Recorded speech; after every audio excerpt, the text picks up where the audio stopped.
Good afternoon, everyone. This is Zach with Creative Sports Marketing Radio, where business is our sport. Today, we're going to get into the cult of NCAA football, how EA's CFB series has lived on despite cancellation. And then I want to dive into the Madden rating system. A little bit why it's such a big deal to players who play the game and to NFL players. So stay tuned. So, NCAA football, an EA series that hasn't been around for a while. More than 2,000 days ago, EA Sports released NCAA Football 14, the latest in the popular college football game series that had an almost cult-like following as a result of nearly 2 decades of spirited design that brilliantly captured the personality of the sport. Back in the day, NCAA football was a big deal. I personally am not a huge fan of college football. I was way more and still am a huge Madden fan, but it was a great game. It was a great buffer. It was great to see yourself go and create a player and create a team and go all the way through the process of a season and then or a career and then bring it all the way and draft it into Madden and be able to see your same draft picks move on. It was fun. It was exciting. And I had a lot of friends that love the NCAA franchise. It's kind of another niche for the people that aren't as big into the NFL. It was fun, but they got rid of it. And because EA Sports is the only one at this point that has any sort of resemblance of being able to play that game, release that game, it kind of sucks for all those college fans out there. It kind of sucks for all the people that love seeing the game, but it is a tedious task. I don't know if many of you understand this, but it is a tedious task just for Madden. Madden's one of those games where when it comes out, they have to go to every single player, at least any single player that is a 60 or above in rating systems, and give them a face, create their face digitally, put anything in the game license-wise, like Colin Kaepernick's tattoo, or some of their voices, or even be able to do the movements correctly of these players and these coaches and these voices and get the announcers on there. It's a very big task, and they do it every single year. Yeah, there's a lot of recycled content, which is something I always talk about when you're developing your brand, is recycling content. But it's also a tedious task. Now think about that when it comes to NCAA. Think about that when it comes to doing these college students who rotate, and every year there's another set of high schoolers coming in. It's impossible. It'd be an impossible task. I do think down the road they could come up with some sort of system where they'd be able to get these kids in the team. I don't know if their statistics would be accurate, but at the time, in July of 2014, this felt like nothing more than another content-rich update. New rosters, new features, new animations, new subtitles that separated the game from Madden, EA's flagship football product. It was even more popular than Madden. But behind the scenes, there were very vast concerns over the future of the game, and some of those concerns were proven well-founded. NCAA Football 2014 is still the series' latest official release. The demise of NCAA football franchise has been well documented.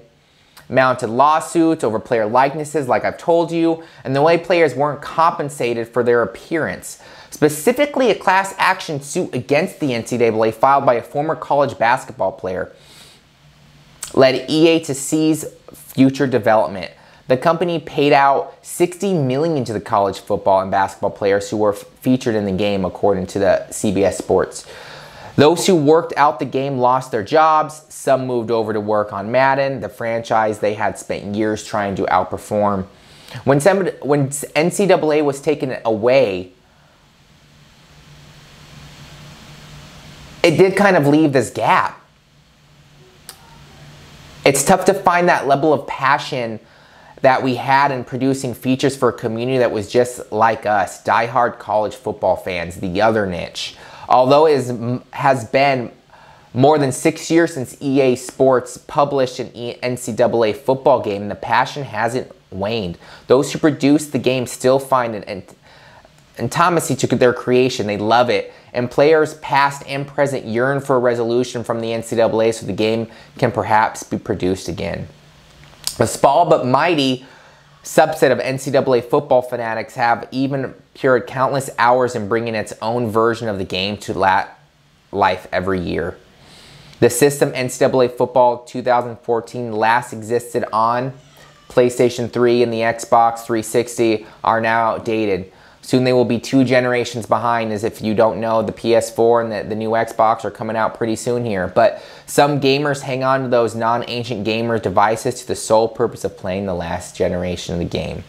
Games are still sold at original resale price online, and in some instances higher.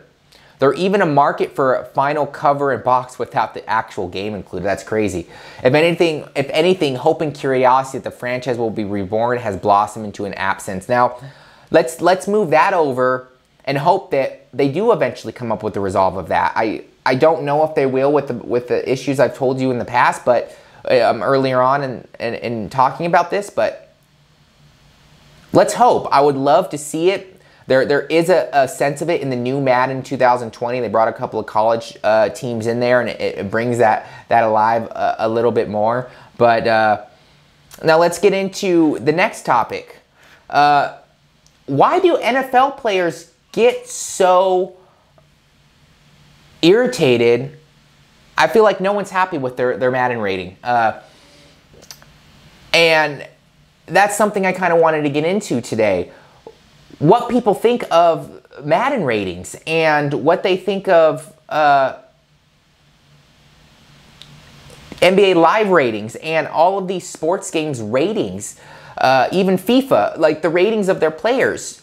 For the fans, I mean, for the production team, it's hard. The production team takes very high consideration, and I think the problem is fans are never happy because every fan thinks that their player should be a 99. Every player thinks they should be a 99 because they work their butts off creating these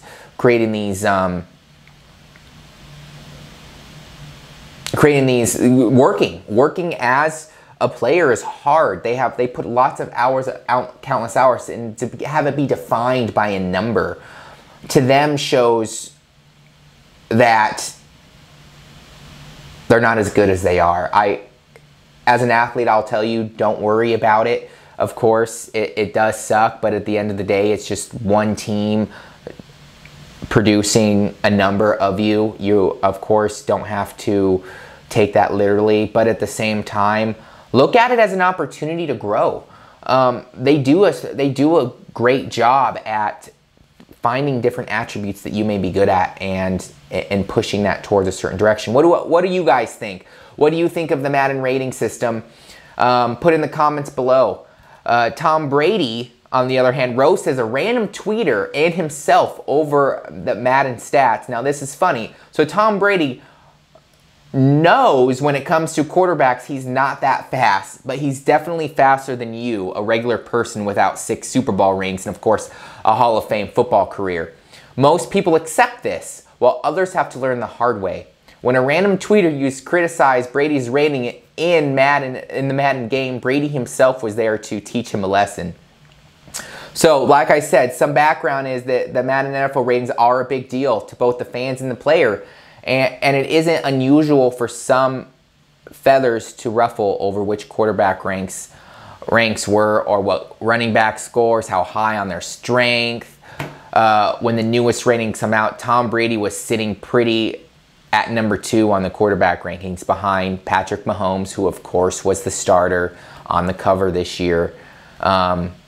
Fingers crossed, Madden curse. Hope that doesn't happen to you, Mahomes, but well, that didn't sit well with some guy named Matt on Twitter who argued with the Yahoo Sports account about whether Brady, who is mad slow by football standards, was incredibly fast by any other standard, is worth such a rating. They tried to warn him, but it escalated to him making the ultimate some guy named Matt move, asserted that he, a random Twitter user, was faster than Tom freaking Brady. This is what he stated. I number 100% could run faster and further than Tom. So could 50% of high schoolers, 80% of college players, and 90% of pros.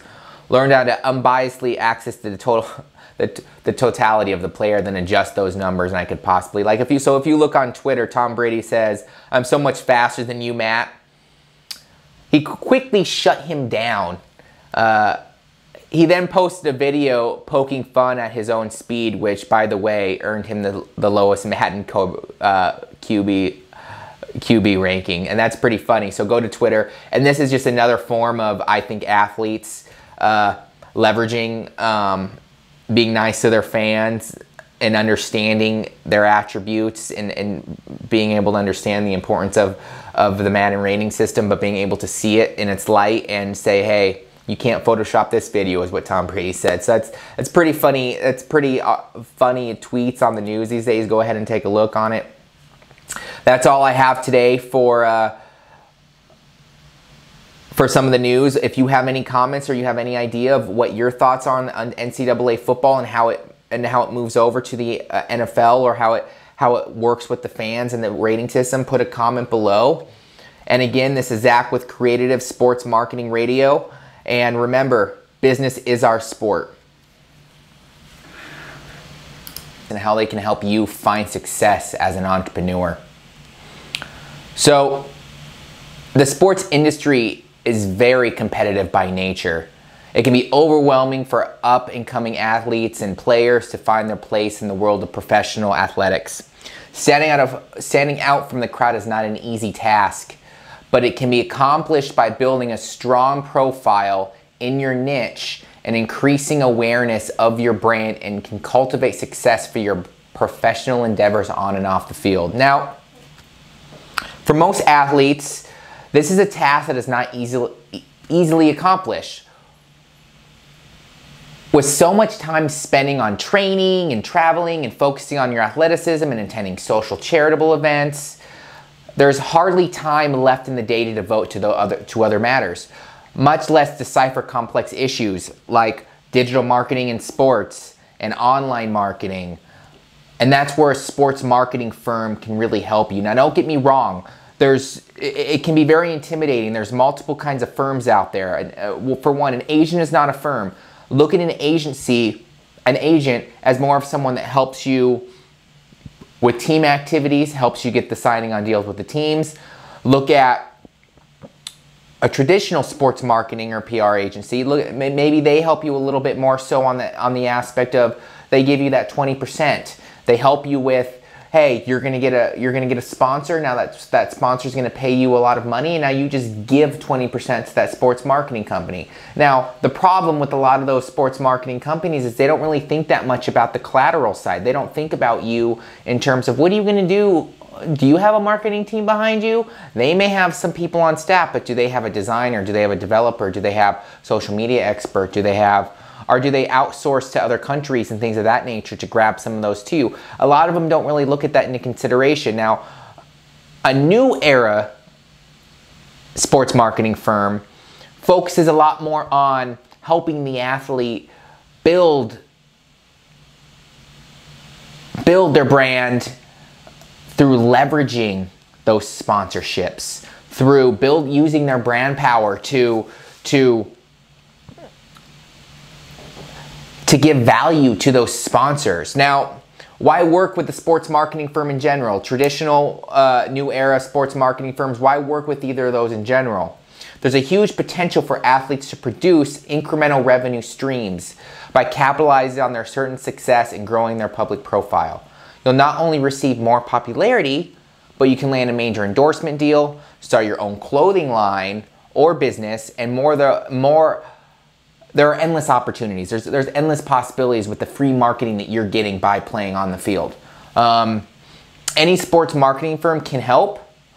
Any sports marketing firm can find the right strategies to promote your business and your identity as an athlete.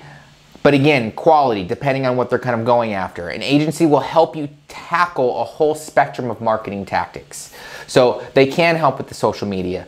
They can help with the crowdfunding search. They can help with the website development, and hopefully the maintenance if they have website development as one of their strong suits, and so much more. Hopefully you become a well-known and respected figure on the field and using these strategies. Now, let's talk about some of these marketing strategies for athletes. There are various strategies for athletes that can use to promote their brand, whether they're looking to further their success as a player or focus on entrepreneur endeavors. Developing data-driven marketing plan is key to developing that. So the 4 things I'm going to kind of get into today are as followed. Number 1, brand development. A brand consists of both tangible and intangible elements. A successful brand strategy focuses on both sports marketing firms, on both of those strategies. A sports marketing firm will help you craft strong identity for your brand using competitive research and tactical marketing strategies. So, not just building you a logo. It's not just a logo. It's the tangible elements like the business cards, the collateral pieces, the printed pieces, the promotional pieces, and the intangible objects like your messaging, your voice, the marketing strategy around how you're going to deliver that to your audience. All of that kind of stuff helps bring value to sponsors. That helps them find you better, helps them recognize you better, and it helps them see you as a professional athlete and that you're actually taking it seriously as a business. Number 2, very unutilized, is websites. So a website is a must for any athlete or entrepreneur. A website gives your fans and customers and consumers a way to engage with you, obtain information about your past and certain successes, and feel personality connected. So they feel more connected to you. Don't let ESPN, don't let those higher sports companies leverage your name and build their brand themselves by leveraging you. You're the one working hard. Build your business and leverage that to build your own nonprofit, your own brand, depending on if you want to open a storefront on the beach, or if you want to sell a clothing line, or if you want to sell recreational products, or even if you want to reach other athletes by becoming a coach. Use your field presence and create this yourself. Leverage your own and use that website as a funnel. Fans would love, I said love because no one does this yet. They would love seeing athletes consistently write content. Like, you don't have to. The agency would do this for you. It'd be like you have your own agency under you. Number 3, content marketing.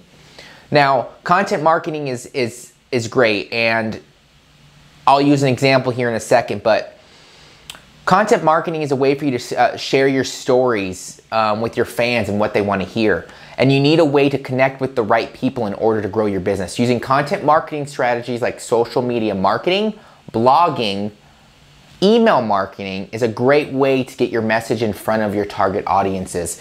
Now, Destroyer is an athlete. He's a YouTube, he uses video marketing content to promote his story. He reaches his fans in a way that other people, that other athletes haven't tried yet. He's the only one I really know of that's really kind of taken this seriously. Maybe one day we'll have him on the show, but he takes this stuff seriously, and he's getting a reoccurring income from not just YouTube, but he's going to be able to grow his athletic career outside of YouTube, outside of the sport, and he's probably going to get multiple sponsors because they're going to value the fact that he has this audience that they can track and that they can see on YouTube. So that doesn't just go with YouTube. That goes with Instagram. That goes with Facebook. That goes with Twitter. It depends on what your target market really follows you on in the fans, but it also comes back to your website. If you have a website at the end of the day that you can transition into an athlete business, then you're going to be great. So that's number 3. Now, number 4 is one that's not really utilized too much, which is crowdfunding, which is another way to get your fans engaged with you. But crowdfunding platforms like GoFundMe, Kickstarter, and Fundly are becoming increasingly more popular, especially in the sports industry. Crowdfunding taps into the emotions of your fans and consumers by getting them to invest in and donate to a cause.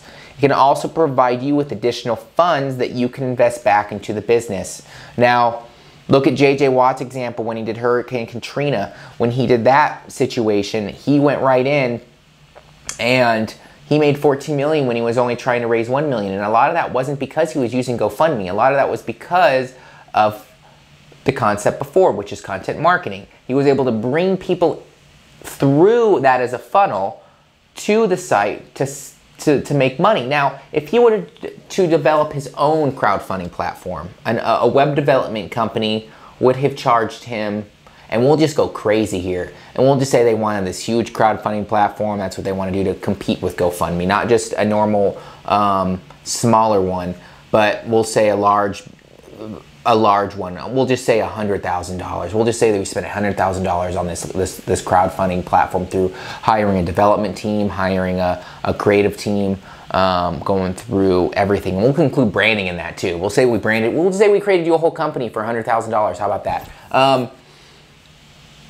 Kickstarter probably took 3%. That's $700,000, and all they did is provide the platform. That's all they did. So think about that. Look how much money you would have saved if you did it yourself. So look at crowdfunding as a way, not maybe at the beginning, but as you grow, as a funnel, as a way to content market. Think of everything that you do as a funnel to reach those audiences. Now, that's all I have for today. I want to thank everyone for staying connected with me and listening to this video. I would really appreciate a subscribe. I'm really trying to build this channel. I'm really trying to get out there and reach these audiences.